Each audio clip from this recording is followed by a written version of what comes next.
আমি যখন ছোট ছিলাম খেলতে যেতাম মেঘের দলে। একদিন এক মেঘবালিকা প্রশ্ন করল কৌতূহলে, এই ছেলেটা নাম কি রে তোর? আমি বললাম ফুসমন্ত। মেঘবালিকা রেগেই আগুন, মিথ্যে কথা, নাম কি এখন হয় কখনো? আমি বললাম নিশ্চয়ই হয়, আগে আমার গল্প শোনো। সে বলল শুনবো না, যা, সেই তো রানী, সেই তো রাজা, সেই তো একই ঢাল তলোয়ার, সেই তো একই রাজার কুমার পক্ষীরাজে, শুনবো না, ওসব বাজে। আমি বললাম তোমার জন্য নতুন করে লিখবো তবে। সে বলল সত্যি লিখবে? বেশ তো, তাহলে মস্ত করে লিখতে হবে, মনে থাকবে? লিখে কিন্তু আমায় দিবি। আমি বললাম তোমার জন্য লিখতে পারি এক পৃথিবী। লিখতে লিখতে লেখা যখন সবে মাত্র 2-4 পাতা, হঠাৎ তখন ভূত চাপলো আমার মাথায়। খুঁজতে খুঁজতে চলে গেলাম ছোটবেলার মেঘের মাঠে। গিয়ে দেখি চেনা তো একটাও নেই তল্লাটে। একজনকে মনে হলো ওরই মধ্যে অন্যরকম। এগিয়ে গিয়ে বলি তাকে, তুমি কি সেই মেঘবালিকা? তুমি কি সেই? সে বলেছে মনে তো নেই, আমারও সব মনে তো নেই। আমি বললাম তুমি আমায় লেখার কথা বলেছিলে। সে বললো সঙ্গে আছে, ভাসিয়ে দাও নদীর তীরে। আর হ্যাঁ শোনো, এখন আমি মেঘ নই আর, সবাই এখন বৃষ্টি বলে ডাকে আমার।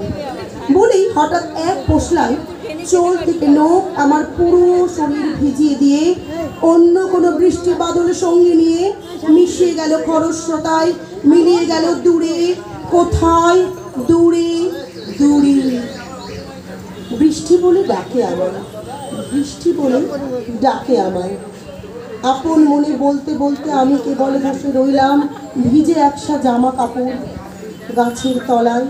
বসে রইলাম বৃষ্টি নাকি মেঘের জন্য। এমন সময় অন্য একটা বৃষ্টি আমায় চিনতে পেরে বলল, তাদের মন খারাপের কি হয়েছে? যাও, ফিরে যাও, লেখো আবার। এখন পুরো বর্ষা চলছে, তাই আমরা সব এখন নানান দেশে ভীষণ ব্যস্ত। তুমিও যাও, মন দাও কি তোমার কাজে। বর্ষা থেকে ফিরে আমরা নিজেই যাব তোমার কাছে। এক পৃথিবী লিখবো আমি, এক পৃথিবী লিখবো বলে ঘর ছেড়ে সেই বেরিয়ে গেলাম।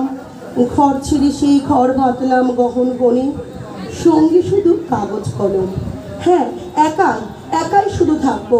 হ্যাঁ একাই দুটো ফুটিয়ে খাবো, 2-1 মুঠো ধুলো কালি। যখন যারা আমার মনে আসবে তখন লিখবো, লিখে যাব।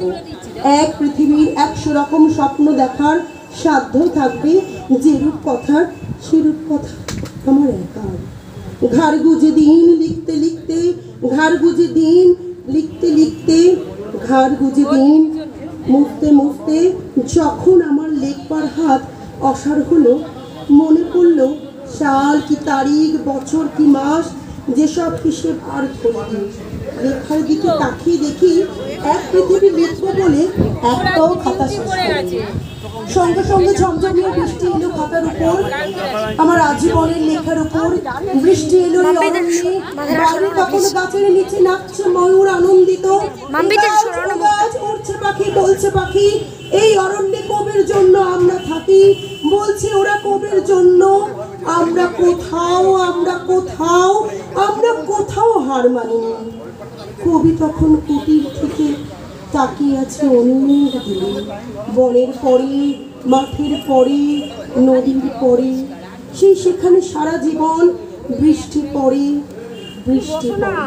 সেই সেখানে কেউ যায়নি, কেউ যায় না কোনোদিনও।